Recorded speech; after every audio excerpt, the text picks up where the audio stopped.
오늘 제목은 특별한 날이라는 제목으로 함께 은혜 나누고자 합니다. 네, 굉장히 노골적인가요? 네, 어떤 의미에서 특별한 날인지 함께 답을 찾아가는 시간이 되길 간절히 소망합니다. 사역을 시작하면서 저는 이제 주로 청년부를 담당해서 사역을 계속 했었습니다. 감사하게도 원래 처음 사역을 시작할 때는 청년부를 잘 맡기질 않는데, 그래도 모교회 목사님이 좋게 봐주셔서 청년부 사역부터 해서 그때를 이제 밑거름 삼아가지고 계속 청년부 사역을 계속을 했었는데, 시간 지나다 보니까 몇몇 기억에 남는 청년들이 있더라고요. 신앙생활 굉장히 열심히 하는 친구도 기억나고, 또 지독히도 말 안 들었던 친구도 기억나고, 또 믿음 생활이 믿음이 잘 성장해서 교회 안의 생활과 밖의 생활이 잘 균형 있게 하는 그런 친구도 있었고, 또 반대로 이제 막 신앙이 자리 잡아서 믿음이 막 이제 자리 잡아서 말씀을 알아가는 재미에 매주 신나했던 친구도 기억이 납니다. 그런데 어느 날 마지막에 언급한 이제 막 믿음이 생겨난 그 친구가 어디선가 천국에 대해서 얘기를 들었었나 봐요. 그래서 나눔 시간에 저에게 이렇게 얘기하더라고요. 전도사님, 얼른 천국에 살고 싶어요. 왜냐하면 그곳은 돈 걱정도 안 해도 되고 편하게 살 수 있잖아요. 편하게 살고 싶어요. 즐기면서 살고 싶어요. 이렇게 얘기하더라고요. 그렇습니다. 이 친구의 말처럼 우리는 흔히 천국이라는 곳을 상상할 때면 잔치집과 같은 이미지를 연상하게 됩니다. 부엌과 거실 한쪽에선 전을 굽고 또 먹을 음식을 잔뜩 준비하고, 또 이미 식탁에서는 먹을 음식들이 잔뜩 준비되어 있고, 또 삼삼오오 둘러 모여서 친지들 지인들이 모여서 목소리 한껏 높여 얘기를 하고, 또 아이들은 TV를 보거나 자기들끼리 재밌게 놀면서 핸드폰 게임을 하면서 이렇게 즐겁게 놀고, 이게 상상만 해도 기쁘고 들뜨게 만드는 잔치집의 모습이 연상이 됩니다. 이게 결코 틀린 말은 아니죠.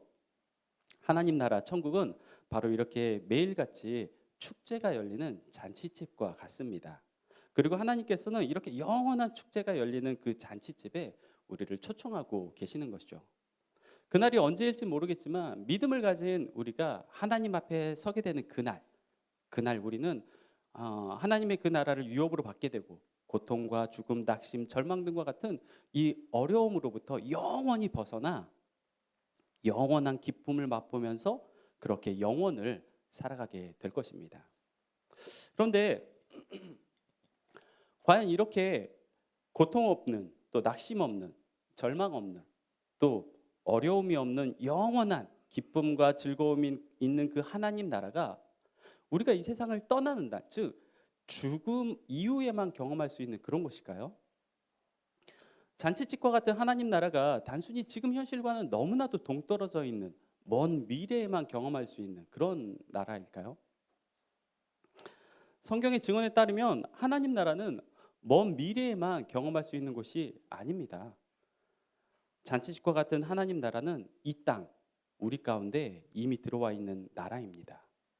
우리가 하나님을 믿게 되는 그 순간 우리는 하나님 나라에 속한 자로 옮겨지게 된다는 것이죠. 우리 말씀 한번 볼까요? 골로새서 1장 13절 말씀 함께 읽겠습니다. 시작. 그가 우리를 흑암의 권세에서 건져내사 그의 사랑의 아들의 나라로 옮기셨으니 아멘. 자, 성경은 구원이라는 것을 주님이 우리를 흑암의 권세에서 건져내셔서 그의 사랑의 아들의 나라로 옮기시는 것이라고 설명하고 있습니다. 먼 미래에 잔치집과 같은 하나님 나라로 옮겨지는 것이 아니라 주님을 믿는 그 즉시 그의 나라로 옮겨진다는 것입니다. 때문에 이런 잔치집과 같은 하나님 나라는 이미 우리 가운데 들어와 있습니다. 여전히 힘들고 아프고 또 괴롭고 고통과 좌절이 만연한 우리의 현실이지만, 이곳에서 하나님을 예배하고 하나님의 계명을 지키며 살아가고 있는 그 사람들을 통해서 하나님의 나라는 이미 이곳에 도래했다는 것입니다. 이 사실을 기억한다면 하나님께서는 우리로 하여금 매일을 잔치하는 삶을 살게 하시려고 우리를 자녀로 부르셨다는 사실을 우리는 발견할 수 있습니다. 일상을 축제의 날들로 살아가라고, 특별함을 누리며 살아가라고 우리를 부르셨다는 것입니다. 하지만 우리의 현실은 어떻습니까? 이렇게 예배드리러 오신 여러분들의 하루하루 축제의 삶을 살아가고 계십니까? 잔치하는 삶을 살아가고 계십니까? 오늘이 특별한 날로 느껴지십니까? 우리의 삶에서 잔치라는 이미지를 떠올려 보면은 아주 특별한 날에만 벌어지는 것으로 우리는 생각을 합니다.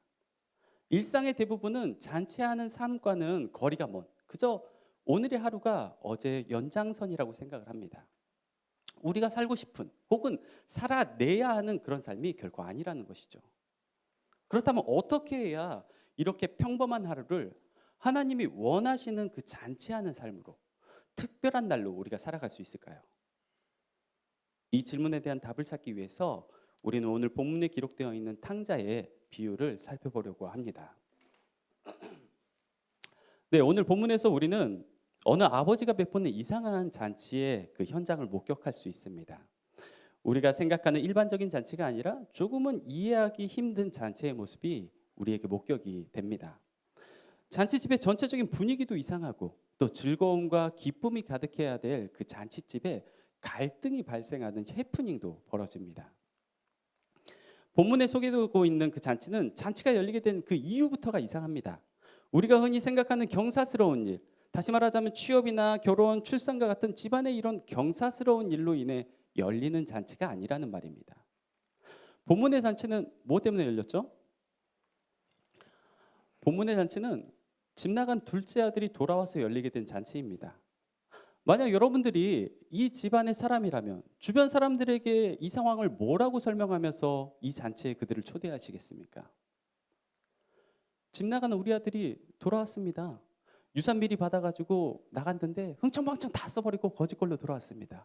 이것을 축하하기 위해서 잔치가 열렸으니 꼭 참석해서 이 자리를 빛내주시기 바랍니다. 이렇게 말하면서 초대할까요? 이 잔치는 정작 집을 나갔다 돌아온 당사자조차도 이해하기 힘든 이상한 분위기에서 베풀어지고 있는 잔치입니다. 또한 이 잔치가 너무 어처구니가 없고 납득하기 힘든 잔치라는 것을 알려주는 장면은 분노한 첫째 아들의 모습에서도 확인할 수 있습니다. 첫째 아들은 지금 벌어지고 있는 이 잔치를 보면서 분노합니다. 여느 때처럼 일을 마치고 돌아와가지고 피곤한 몸을 이끌고 집에 왔는데 집에서는 가출한 동생이 돌아왔다면서 동생을 위한 잔치가 열리고 있었던 것이죠. 유산을 미리 받아 가출한 동생이 거짓골로 돌아왔다고 하면 자신이 생각하기에는 뭔가 다른 그림이 지금 펼쳐지고 있어야 하는데 집에서는 지금 잔치가 열리고 있었고 이렇게 이해되지 않는 상황 때문에 이 첫째 아들은 자신의 아버지를 향해 분개하며 불만을 터뜨리고 있는 것입니다. 자, 이러한 대략적인 상황이 어느 한 가정에서 일어난 이상한 잔치의 현장입니다. 아마 이곳에 계신 분들은 탕자의 비유를 본문으로 많은 설교를 들어보셨을 것입니다. 둘째 아들을 중심으로 한 설교도 들어보셨을 것이고 또 첫째 아들을 중심으로 한 설교도 들어보셨을 것이고 또 아버지를 중심으로 한 설교도 들어보셨을 것입니다. 그러면 질문 제가 하나 해볼게요. 만약 여러분들이 이 이야기에서 이 탕자의 비유에서 주인공을 꼽으라고 하면 누구를 선택하시겠습니까? 누가 진짜 주인공일지 우리 한번 잘 고민해 보면서 말씀을 좀 더 살펴보도록 하겠습니다. 우리가 본문을 통해 먼저 생각해야 될 부분은 세상은 도저히 이해하지 못할 그런 잔치를 베푸신 그 아버지와 그 잔치와는 너무나도 거리가 먼 두 아들과의 관계적인 부분에 대한 것입니다. 아버지가 두 아들의 거리는 너무나도 멀었습니다. 멀리 떨어져 있고 가까이 살고 있고 이런 개념이 아닌 그 남자들만이 공감한 그 아버지와 아들과의 그 관계에서의 거리, 이 거리가 너무나 멀었습니다. 그들은 아버지를 잘 알지 못했습니다. 자신들의 아버지가 얼마나 좋은 분이신지를 전혀 알지 못했습니다. 그들의 아버지는 자식들이 어떤 죄를 범해도 넓은 품으로 안아주시고 또 잔치를 베푸신 분이었습니다. 잃어버린 자식을 불철주야 애타는 마음을 가지고 기다리던 분이셨습니다. 또한 곁에 있는 자식에겐 자신의 모든 것이 다 내 것이다 인정해 주신 아버지였습니다. 만약 두 아들이 아버지가 어떤 분인지 제대로 알고 있었다면 그들은 날마다 잔치하듯 살아갈 수 있었을 것입니다. 어떤 좋은 일이나 특별한 일이 있어야만 벌어지는 그런 잔치가 아닌 그분과 함께 사는 것 그 자체가 이들에겐 기쁜 일이 되었을 것입니다. 일상이 특별한 날이 되었을 것입니다. 하지만 두 아들은 그런 날들을 경험하지 못하며 살았습니다. 둘째 아들은 집을 나가는 것으로 이토록 좋은 아버지와 사는 것이 신나고 즐겁지 않다는 것을 노골적으로 표현했고, 또 첫째 아들은 그저 하루하루를 살아가며 바쁘고 지쳐서 자기가 누리고 있는 그 모든 것들이 너무나도 당연시 여겨져서 특별함을 전혀 느끼지 못했습니다. 두 아들이 실패한 이유는 분명합니다. 이렇게 좋은 아버지와 사는 것이 날마다 잔치하듯 살아야 할 가장 분명한 이유임에도 불구하고 그것을 귀하게 보지 못했기 때문입니다. 아버지의 아들로 사는 그 매 순간이 감격의 잔치임을 깨닫지 못했기 때문에, 매일이 특별한 날임을 깨닫지 못했기 때문에 그들은 실패의 삶을 살았던 것입니다. 우리는 먼저 둘째 아들의 실패의 모습에서 우리의 모습을 발견합니다. 둘째 아들은 아버지의 품 밖에 있는 것들로 만족을 누리려 했습니다. 세상이 말하는 가치 있는 것들로 자신을 포장하며 만족을 누릴 줄 알았습니다. 아버지의 품이 아닌 아버지가 가진 것들을 통해서 그는 특별함을 누리려 했습니다. 하지만 결과가 어땠습니까? 우리 본문 12절 13절 말씀 함께 읽어볼까요? 읽어봅시다. 시작. 그 둘째가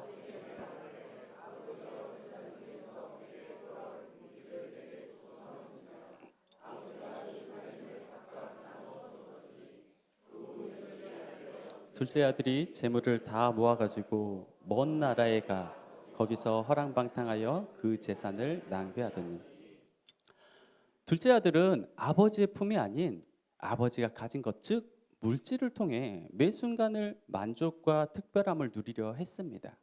하지만 그것은 결코 오래 지속되는 영원한 것이 아니었습니다. 오히려 결과론적으로는 좌절과 낙심, 절망만을 느끼게 했을 뿐입니다.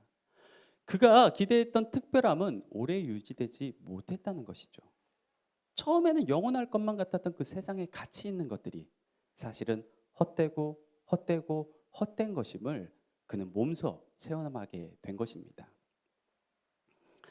우리는 이러한 둘째 아들의 모습에서 우리의 모습을 발견합니다. 우리 또한 하나님을 믿노라, 또 예수님을 믿노라 고백하지만 가끔은 그분의 그 측량할 수 없는 그 사랑보다, 그분의 그 존재 자체에 대한 그 기쁨보다 그분이 가진 것들을 원할 때가 있기 때문입니다. 우리 조금 솔직해져 볼까요? 제가 설교 서두에 천국에 대해 언급한 그 청년의 이야기 기억하시죠? 그 청년이 기대하는 천국의 모습 어떠했습니까? 돈 걱정 안 해도 되고 일하지 않아도 되고 살 수 있는 곳, 또 아무런 문제 없이 걱정 없이 편하게 살 수 있는 곳. 이렇게 기대하는 천국의 모습이 혹시 오늘을 살아가고 있는 우리의 현실이 되기를 우리 기도하지 않습니까? 저는 합니다. 저는 해요. 네, 솔직하게 저는 이런 기도 합니다. 예전에는 재정에 대한 기도 안 했습니다. 안 했는데 근래에 들어서 이런 기도 합니다. 주님을 믿는 자녀로서 주의 일을 감당해야 되는 그 사역자로서 이 땅에서 잘 살게 해달라고 기도합니다. 그런데 만약 이런 제 기도에 제 욕심이 100%의 지분을 가진다면 이것은 분명 잘못된 기도겠죠. 둘째 아들이 아버지의 존재와 그의 품이 아닌 아버지가 가진 것들로 하여금 만족과 특별함을 느끼려고 한 것과 다를 바 없겠죠. 만약 제가 올바른 신앙에 대해 알지 못했다면, 하나님을 믿는다는 것이 하나님이 주인 되는 삶을 살겠노라 결단하는 것임을 제가 깨닫지 못했다면 아마 저는 나를 위해 물질을 구했을 것이고, 나를 위해 건강을 구했을 것이고, 나를 위해 하나님의 하나님 되심을 나의 삶에 보여달라, 하나님만이 보이실 수 있는 그 기적과 이적을 나의 삶에 보여달라 기도했을 것입니다. 하나님 자체로 만족을 누리는 것이 아니라 하나님의 품 안에 거하면서 그분의 사랑을 매 순간 느끼며 살아가는 것에 특별함을 느끼는 것이 아니라 마치 둘째 아들과 같이 하나님이 가진 것들로 인해 만족과 특별함을 누리려 했을 것입니다. 천국에서 돈 걱정 안 하고 힘들게 일하지 않고 또 아무런 걱정과 문제 없이 즐기는 것 물론 좋죠. 하지만 그 천국에 가장 중요한 하나님이 안 계신다면 그곳이 과연 천국일까요? 애초에 하나님이 안 계신 그곳이 천국이 될 수 있을까요? 내가 가지고 싶은 것, 내가 누리고 싶은 것, 세상에 가치 있는 것들을 내가 다 가진다고 해서 그래서 남들이 나를 볼 때 와 너는 정말 매일을 특별하게 살아가는구나 이렇게 인정한다 할지라도 하나님이 함께하지 않으면 그것은 결코 천국이 될 수 없습니다. 그곳에서는 결코 영원한 만족과 특별함을 누릴 수가 없다는 것입니다. 둘째 아들은 아버지가 가진 것들을 통해 만족과 영원함, 그 만족과 특별함을 영원히 누리려 했지만 그것들은 결코 영원한 만족도, 영원한 특별함도 주지 못했습니다. 오히려 그것의 원천인 아버지를 떠났을 때 그에게는 비로소 비극이 시작되었음을 우리는 반드시 기억해야만 합니다. 때문에 우리에겐 우리가 주님께 무언가를 구할 때도 그 바탕에 하나님의 하나님 되심을 인정하는 마음이 있어야만 합니다. 하나님이 나의 삶의 주인임을 인정하고 우리가 주님께 바라고 구하는 그 모든 것들이 먼저는 그의 나라와 의를 구함이 되어야 하는 그 믿음이 우리에게 필요하다는 것입니다. 물질의 축복, 건강의 축복, 명예와 성공의 축복, 자녀를 향한 축복, 내가 속한 가정과 일터, 그 모든 공동체를 향한 축복, 이것을 바라는 우리의 기도가 결코 잘못된 것은 아닙니다. 우리는 주님을 믿는 그 주의 자녀로서 이 모든 것들을 누릴 수 있는 마땅한 권리가 있습니다. 하지만 우리가 이 땅에서 누리는 그 모든 축복을 누릴 때 이 모든 것을 허락해 주신 그 하나님을 잊는다면, 하나님보다 축복이 더 우선된다면 우리는 둘째 아들과 같은 결과를 마주할 수 있다는 사실을 분명히 기억하시길 바랍니다. 부디 우리가 바라고 원하는 그 모든 것의 중심에 먼저는 삼위 하나님이 계시고 주님이 부으신 그 축복을 통해서만 만족과 특별함을 누리기보다는 주님으로 하여금 매 순간 영원한 만족과 특별함을 누리는 우리가 되길 주님의 이름으로 간절히 축원합니다. 아멘. 자, 실패한 둘째 아들을 통해 하나님이 우선시되지 못한 우리의 모습을 발견했다면 우리는 실패한 첫째 아들을 통해서도 우리의 모습을 발견합니다. 말씀 먼저 읽어보겠습니다. 28절 29절 말씀 함께 읽어봅시다. 시작. 그가 노하여 들어가고자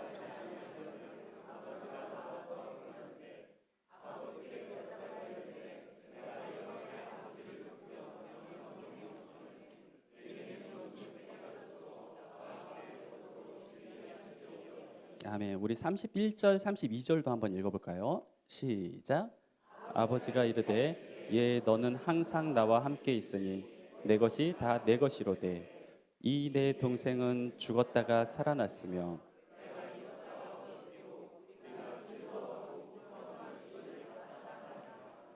아멘. 자, 탕자의 비유에서 첫째 아들의 모습은 당시 그 자리에 있던 바리새인들과 서기관들의 모습을 대변을 합니다. 세리와 죄인들이 회개하고 주님의 은총과 자비를 주님의 은총과 자비를 구하는 그 모습을 못마땅하게 여겼던 이 세리와 바리새인들. 예수님은 이들을 가리켜서 첫째 아들로 비유한 것입니다. 그런데 31절을 자세히 보면 오히려 이런 그들이 축복의 자리에 있음을 인정하는 예수님의 표현을 볼 수 있습니다. 우리 31절 말씀 다시 한번 봅시다. 제가 읽을게요. 아버지가 이르되 예 너는 항상 나와 함께 있으니 내 것이 다 내 것이로되 아멘. 너는 항상 나와 함께 있으니 내 것이 다 내 것이로되. 즉 그들이 구원의 테두리 안에 이미 있음을 인정하는 것입니다.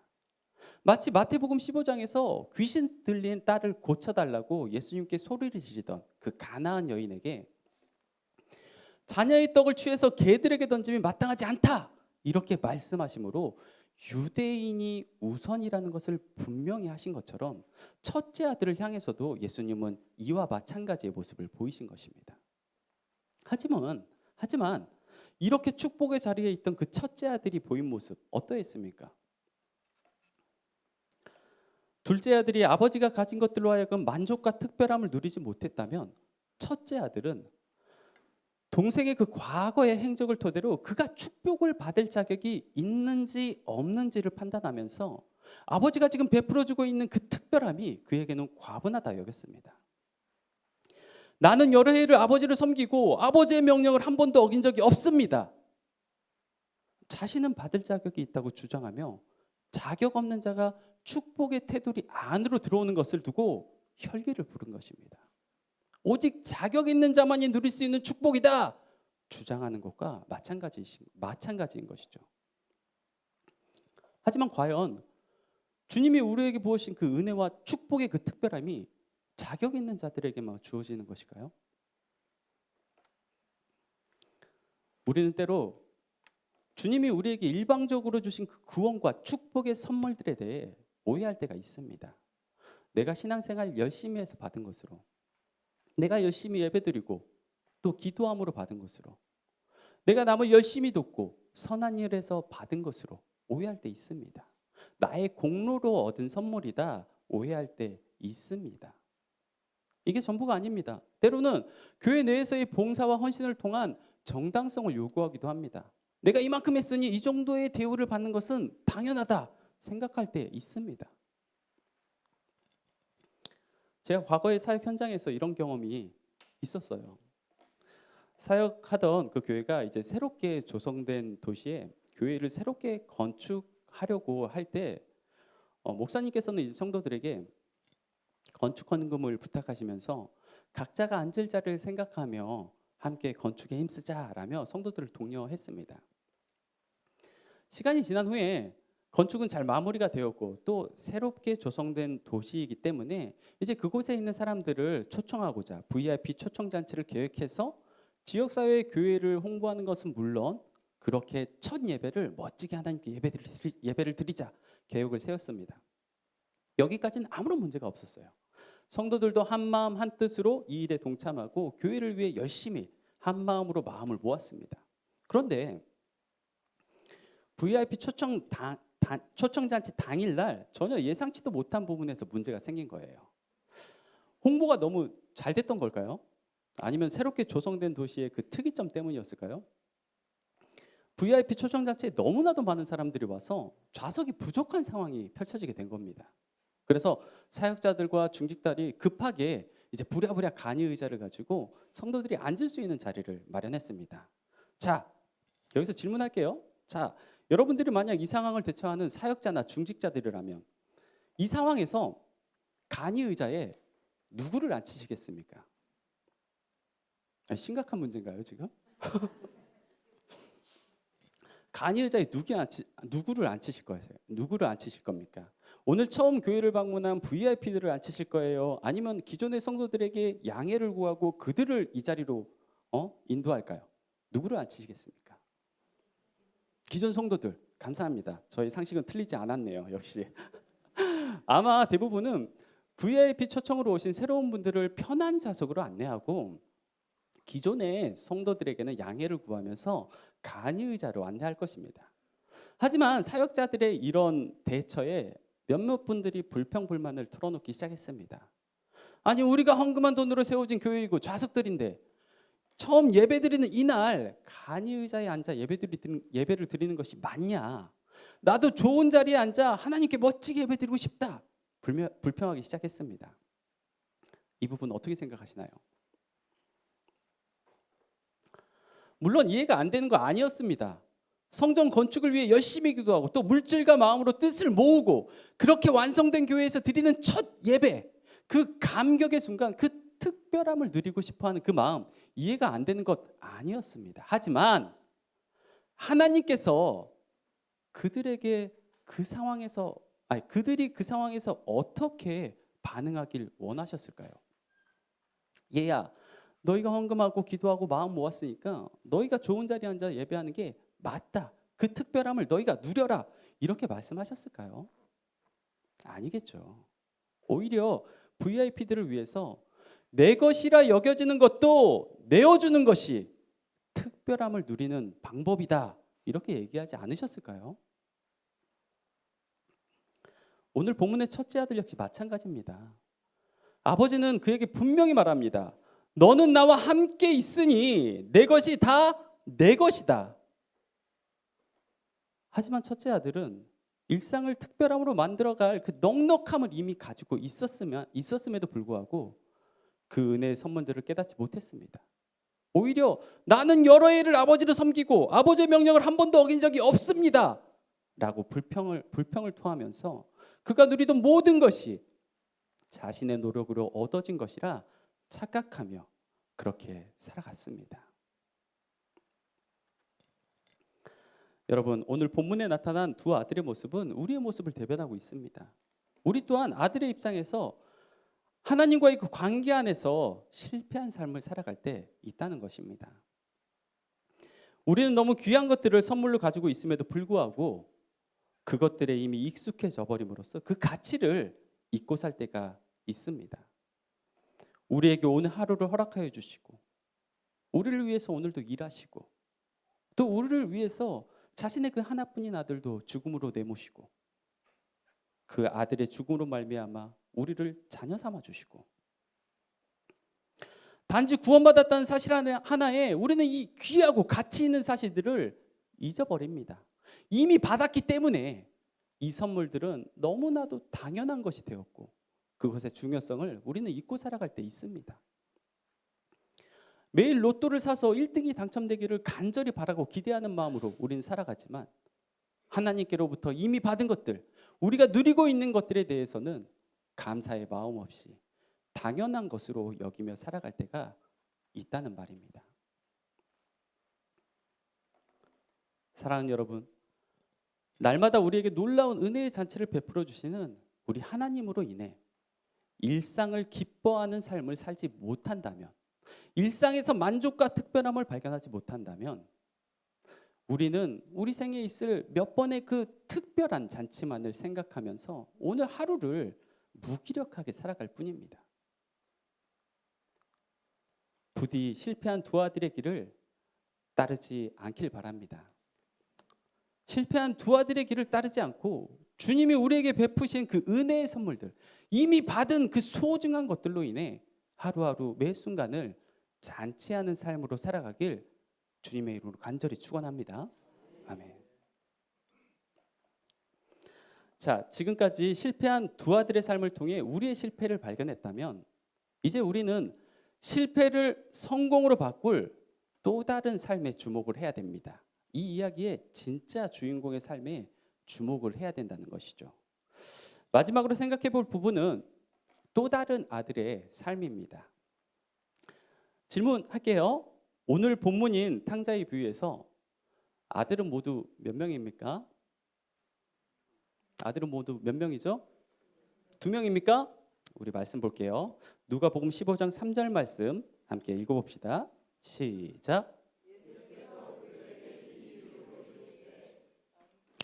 자, 아들이 몇 명입니까? 그렇습니다. 또 다른 아들은 바로 이 비유의 말씀을 들려주시던 하나님의 아들 예수님이십니다. 또 다른 아들로 등장하는 예수님은 앞서 두 아들이 걸어간 그 길과는 정반대의 길을 걸어갑니다. 두 아들은 아버지와 함께 살고 있었고 매우 좋은 환경에서 있었음에도 불구하고 실패했다면 세 번째로 언급된 이 또 다른 아들은 매우 열악한 환경 속에서도 승리의 삶을 살아갑니다. 두 아들은 늘 은혜의 잔치 자리로 초대해 주시는 그 아버지와 함께 있었음에도 일상을 잔치하듯 살아내지 못했고 또 특별함을 누리지 못했습니다. 하지만 또 다른 아들인 예수님은 그 어떤 환경 속에서도 잔치하듯 살아가셨습니다. 어쩌면 예수님께서 이 땅에 오신 이유 중 하나도 하나님 나라가 잔치하는 나라임을 우리에게 알려주시려고 오신 것이라 말할 수 있습니다.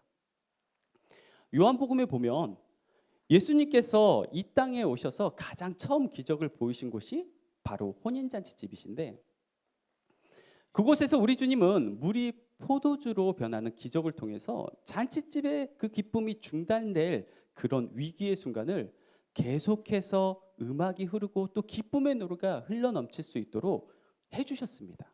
잔치집에 잔치가 계속될 수 있도록 그곳을 풍성하게 만들어 주신 것입니다.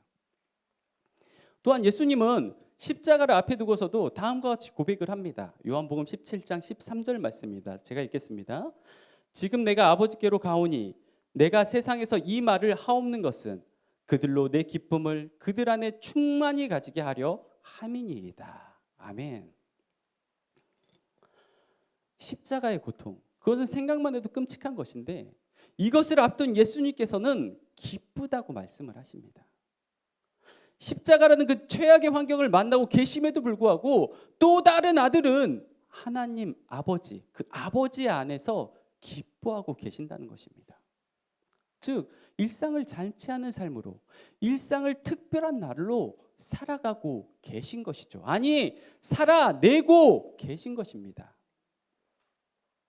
여러분, 예수님께서 십자가를 앞에 둔 상황에서 어떻게 기뻐할 수 있었겠습니까? 예수님이 하나님의 아들이라서 가능했을까요? 아닙니다. 예수님께서는 최악의 상황임에도 불구하고 날마다 은혜의 잔치 자리에 자신을 초대해 주시는 그 아버지 때문에 기뻐하신 것입니다. 두 아들은 최고의 상황에서 최악의 결정을 내렸다면 한 아들은 최악의 상황에서 최고의 결정을 내리며 일상을 잔치하는 삶으로 그렇게 매 순간을 특별하게 만들어 가신 것입니다. 여러분, 우리는 사실 너무나도 행복한 자리에 서 있습니다. 주위를 둘러보면 너무나 감사한 환경 가운데 살고 있습니다. 하지만 그럼에도 불구하고 우리들은 잔치하는 삶을 살아가지 못할 때가 많습니다. 매 순간을 특별함을 느끼지 못하며 살아갈 때가 많습니다. 문제가 뭘까요? 환경이 문제일까요? 아닙니다. 문제는 바로 우리가 갖고 있는 마음이 문제이고 우리의 자세가 문제입니다. 우리는 날마다 잔치를 벌여도 충분할 만한 그 은총의 자리에 서 있습니다. 우리에게는 너무나도 아름다운 그 가정이 있고 또 우리를 향해 항상 염려해 주시는, 또 내 편이 되어 주시는 부모님이 계시고 나의 고민을 들어주는 친구가 있고 또 공동체가 있고, 그리고 언제나 우리를 품 안에 안으시고 날마다 은혜의 잔치 자리로 우리를 초대해 주시고 계시는 그 하나님 아버지가 계십니다. 이렇게 감격할 수 있는 충분한 조건들이 우리 주변에 가득함에도 불구하고 우리는 미련하게도 잔치하듯 살아가지 못하고 있습니다.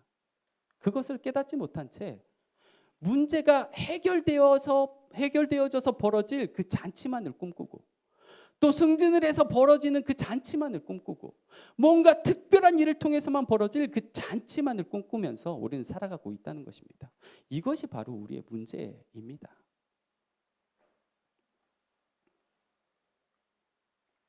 사랑하는 여러분, 우리는 오늘 지금 이 순간 잔치하는 삶을 살아가야 합니다. 매 순간 특별함을 맛보며 살아가야 합니다. 둘째 아들처럼 잃어버리고 나서야 뒤늦게 그것이 귀했다는 사실을 깨닫지 말고 지금 여기 이 자리에서 우리의 마음을 새롭게 고치고 눈을 열어서 세상의 가치만을 쫓는 우리의 그 왜곡된 시야를 우리는 고쳐야만 하는 것입니다. 우리가 우리의 왜곡된 마음과 시선을 고친다면 우리는 풀 한 포기를 보면서도 행복할 수 있는 그런 삶을 살아갈 수 있습니다. 힘들고 어려운 환경 속에서도 하나님이 나의 아버지가 되었다는 그 사실과 내가 그분의 그 자녀로 살아간다는 그 사실에 일상을 잔치하듯 매 순간을 특별함을 느끼며 살아갈 수 있습니다. 절대로 잔치할 상황과 환경이 주어질 때까지 기다려서는 안 됩니다. 마지막 날에 벌어질 그 하나님 나라에서의 그 잔치만이 전부이다 생각해서는 결코 안 됩니다. 지금 이곳 여기에서도 잔치는 벌어져야 합니다. 지금 이곳이 이 순간이 특별한 순간이 되어야만 합니다. 부디 우리 모두가 잔치할 상황과 환경만을 기다리는 두 아들의 길에서 벗어나 일상을 잔치의 삶으로 살아낸 또 다른 아들의 길을 우리가 따라 걷길 이 시간 주님의 이름으로 간절히 축원합니다. 아멘. 우리 함께 찬양하시고 잠깐 기도하는 시간 갖도록 하겠습니다. 우리 오늘 우리에게 주신 말씀 생각하면서 예수 늘 함께 하시네 함께 찬양하겠습니다.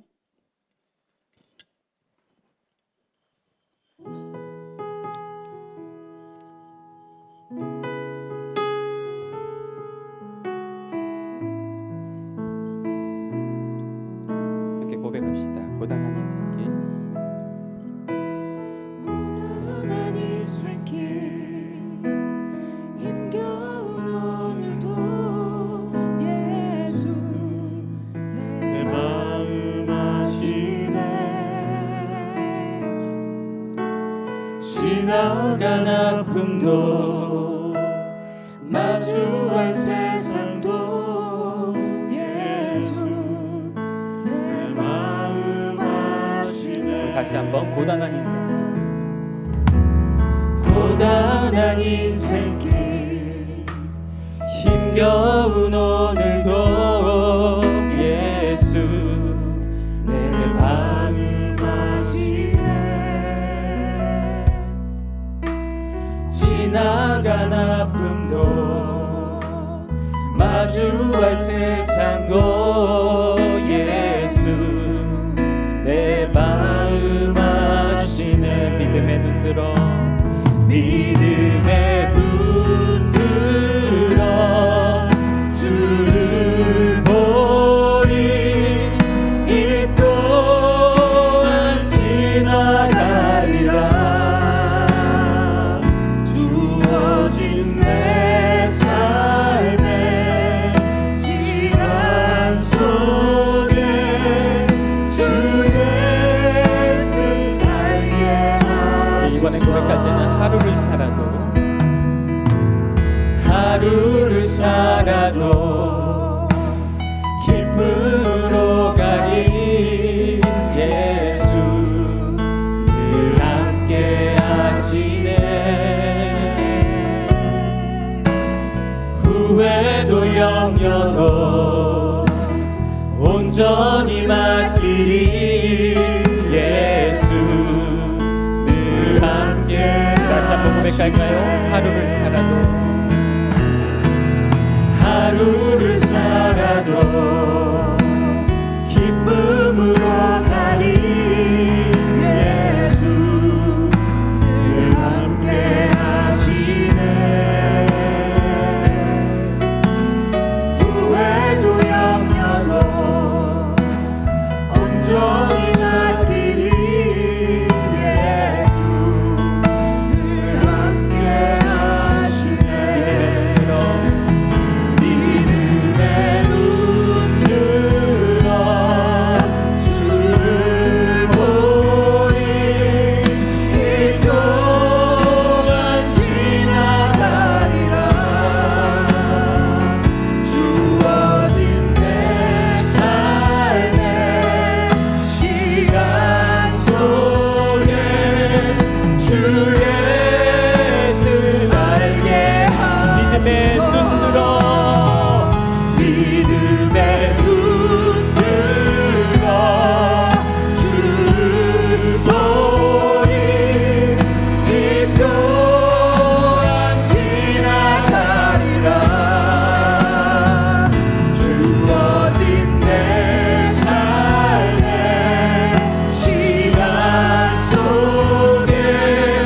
마지막으로 한 번 더 고백합시다.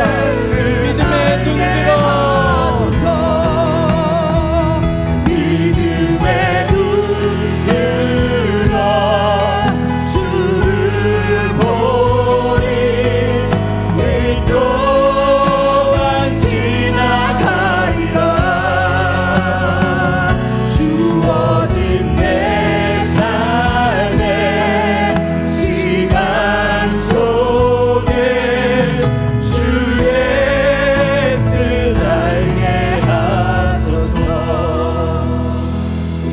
기도합시다.